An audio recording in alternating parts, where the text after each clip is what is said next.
Join our Patreon. Do you really want to know?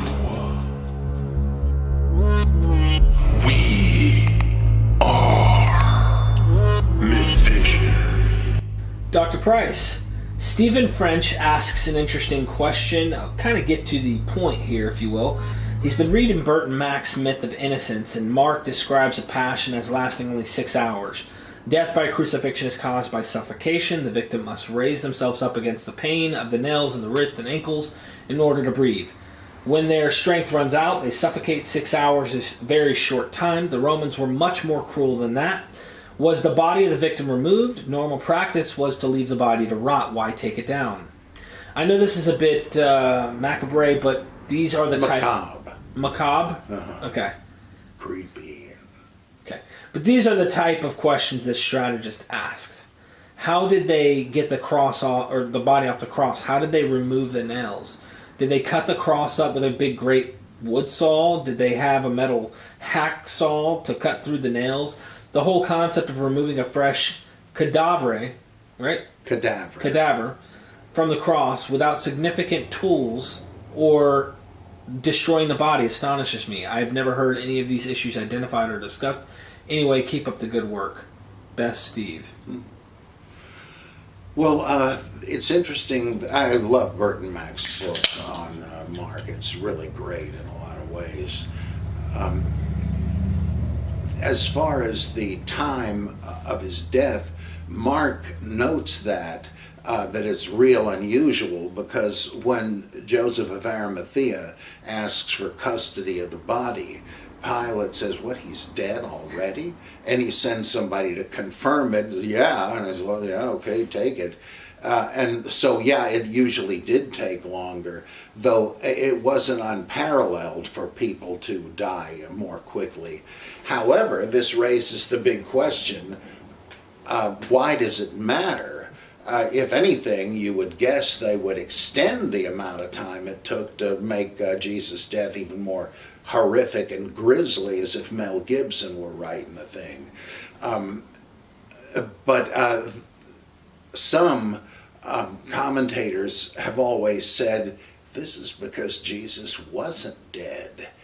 They thought he was, but when they gave him that vinegar to drink, that knocked him out and slowed down the respiration and all that, so that the casual examination said, "Oh yeah, this guy's dead," and that he was later revived in the tomb. Well, we know people survived crucifixion sometimes. Josephus mentions a friend of his whom he saw crucified and asked Titus if he would, three guys he knew, asked Titus if he could release them from the cross, and he did. Two of them were too far gone and died, but one of them survived and was treated. And so it's not impossible. This was a theory preferred by the old-time rationalists who, this sounds very strange to us, but they believed the Bible was virtually inerrant, that everything it said happened, did happen. But of course, there's no violations of natural law. So it may be that the writers couldn't understand the causation involved, and so they said that, and what they knew was that Jesus was crucified and that Jesus appeared alive to his disciples shortly thereafter. Well, the way to connect the dots is to say that he didn't die on the cross, and that there are even hints of this in the story, like why mention that he died already? That it was short. Why bother mentioning the soporific they gave him? They usually would give you some kind of drug to ease the pain, but so it's not that hard to imagine. And they always like to quote against this something that, oddly enough, David Friedrich Strauss said, that you can rule this out because if Jesus did get nursed back to health, he would have been such a pathetic scarecrow. Nobody would have said, "Oh, look, he's conquered death." I think that's naive. If you thought the guy was dead, but oh my God, he's still alive. You'd be celebrating like crazy. It wouldn't occur to you that he hadn't conquered death. So, and there are other hints too, for instance, that when Jesus prayed to be spared the crucifixion, what God's going to say, tough luck. If anybody's prayer is going to be answered, it's not impossible to think otherwise, but you'd think that it would work. In fact, in Hebrews, it says that in the days of his flesh, he cried out with loud cries and tears to be delivered, and he was heard. Doesn't that mean he wasn't killed? Saying it doesn't make it so, but do we possibly have a fragment of tradition here from a largely suppressed story? In the Gospel of John, this stuff about him getting speared in the side, there's a lot of debate about this, even among physicians. If depending on which side the spear came from, it might have been, if it came up the left side, it would have punctured a lung and his heart, and that would have been it. But if it went from the right side, not necessarily. And so some say, well, yeah, but he must have been alive because of the water and the blood, pericardial fluid and blood. But others say, if he was dead, he wouldn't have bled, period. But the point is, why does John, and only John, have this stabbing? In fact, it looks like an insertion, because in John, right up to that, it says that they broke the legs of the other two guys to hasten their death, because they couldn't brace themselves to breathe anymore, and that's that. But with Jesus, they said, let's not waste the time. This guy's dead already. So knowing that he was dead, the narrative said, etc., etc., but then suddenly we hear that they don't know if he's dead, and that's why they stab him.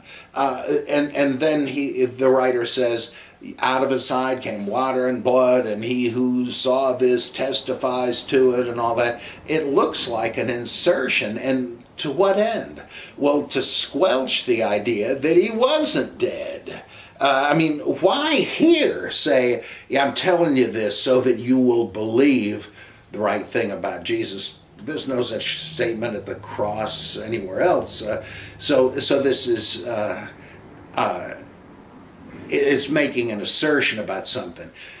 Earlier in the Gospel of John, these Greeks come up as they would to Philip, I think, sir, we would see Jesus, and they don't get to.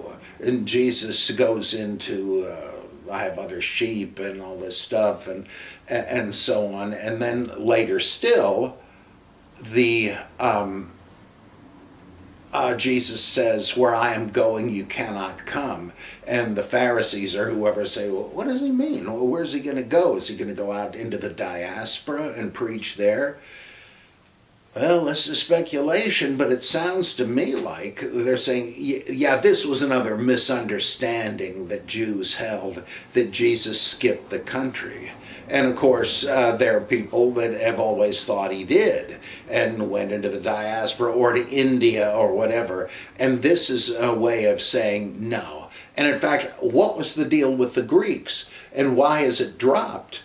Well, I think it's because this was a version of what we later hear in Eusebius about Abgarus, the king of Edessa, sending messengers to Jesus saying, I hear you're in trouble. Why don't you take refuge in my kingdom? It's small but big enough for the both of us. And Jesus writes back and says, I can't. I have to go through with my mission, but don't worry, I will. He said he was sick too, and I'll send a disciple to heal you. I just can't help speculating that John is trying to rebut a belief among Christians that, yeah, he did go into the diaspora. That's why you didn't see him anymore. He said, no. That option was raised, but he rejected it, and he stayed the course and died. Then one last thing about this: why are we told that Joseph of Arimathea was rich? And is it simply because it said in Isaiah 53 he was numbered among the transgressors, and he was buried in a rich man's tomb? Well, that can't be. It can't be, I think, that the gospel writers are just saying, well, just to show that a prophecy was fulfilled. I think it's because it isn't thinking of that Isaiah passage. Rather, this is part of the narrative that is not completely on the page anymore. It's like these novels in which someone is sick or struck or something. They're thought to be dead. They're prematurely buried in an opulent tomb, rich family. And that's why thieves take note of this and say, hey, it's been sealed. There must be rich funerary tokens in there. Let's go get them. And when they do, they say, oh no, she's not dead. We got a witness now. What do we do? Should we kill her? No, let's take her and sell her as a slave. And they come to the tomb to mourn. She's gone. And the woman's fiancé says, oh, the gods have taken her. They were jealous of her beauty. And then they say, no, look, they figure out what actually happened. I think that was Joseph of Arimathea being rich, was to explain why tomb robbers opened the tomb and saw Jesus snapping out of it, coming around, and then he got out of it. I don't know if this is true, but there's so many interesting things that point to it. And in different Gospels, I've come to think that there must have been a version of the story in which Jesus survived death. I'm not saying that's what happened, right? I'm not even sure there was a Jesus, but it seems to me that's the best explanation of a bunch of details that make no sense otherwise. I think it's interesting, just on that, riffing on that, is the cries of like, will you save me, right? He's asking his father, hey, take this cup from me if you will, but let your will be done, right? Mm-hmm. Well, it sounds very much like the cry of Jonah in the belly of the well. Very much like it. And we know there's a direct connection, just as Jonah was in the belly of the well for 3 days and 3 nights, so shall the Son of Man be in the heart of the earth. Mm-hmm. He mentions that he is in Sheol, or he's going to death, if you will. But the narrative never acts as though it's like he died but didn't die. That's what Jonah seems like. Like when you're reading it, it's, yeah, I'm dead. I mean, I'm at the foundation of the mountains beneath the sea. I'm dead. I'm down here. I'm dead. I'm in Sheol. But next thing you know, he comes up, he's spewed out. So I don't know if it ultimately would matter. This is an interesting speculation, what you're discussing here. But I don't know, looking at mimesis, I wonder, if it's just part of something, honestly, still celestial or something, If they... I don't think anybody is on record in the ancient world saying that Jonah died and was raised from the dead. Right. And not even Matthew says that. So that doesn't mean they were right, but it seems to mean that he says, okay, I'm as good as dead, and that however he survived. But it just seems to me that it's really the tip of the iceberg when it says he died after only 6 hours, meaning, wink, wink, he isn't dead. And so that's kind of what I think, that there was a version of that fits in with the whole thing that Nickelsburg points out, that we have a bunch of Jewish stories where the persecuted righteous prevails in the end. God rescues him somehow, delivering him from his foes like Joseph and Daniel and so on. Both of them have near-death experiences. So he might be another one of those. And according to the narrative logic, he wouldn't have been dead. He would have been rescued. And John really makes sure that you know he's dead. Yeah, that's why he's got the Thomas thing. That, look, you don't think it's really me that I died on the cross? Well, take a look at this. Nobody else even mentions that Jesus was nailed to the cross. It's the only place that comes up is in John chapter 20. Put your fingers in the nail holes. We don't know if the others thought that Jesus was tied or nailed to the cross. So, but then, supposing, well, dead or alive, Jesus was taken down. How did they do it? Well, they found the body of a guy who was crucified in Galilee, I think, and it was still in decent shape, and you could tell that they had nailed him through the wrists and through both feet. And how did they take him down? Apparently they used pinchers to draw out the nails, but it didn't quite work on the feet because the placement of the nail meant that it got hung up on the guy's ankle bones as they tried to take it out.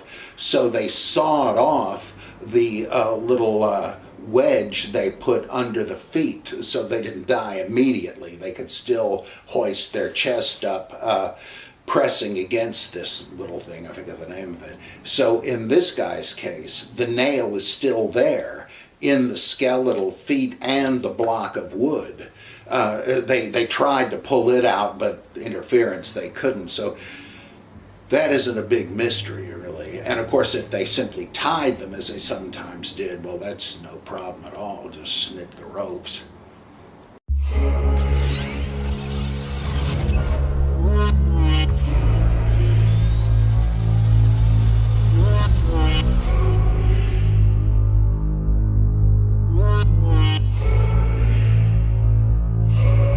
Join our Patreon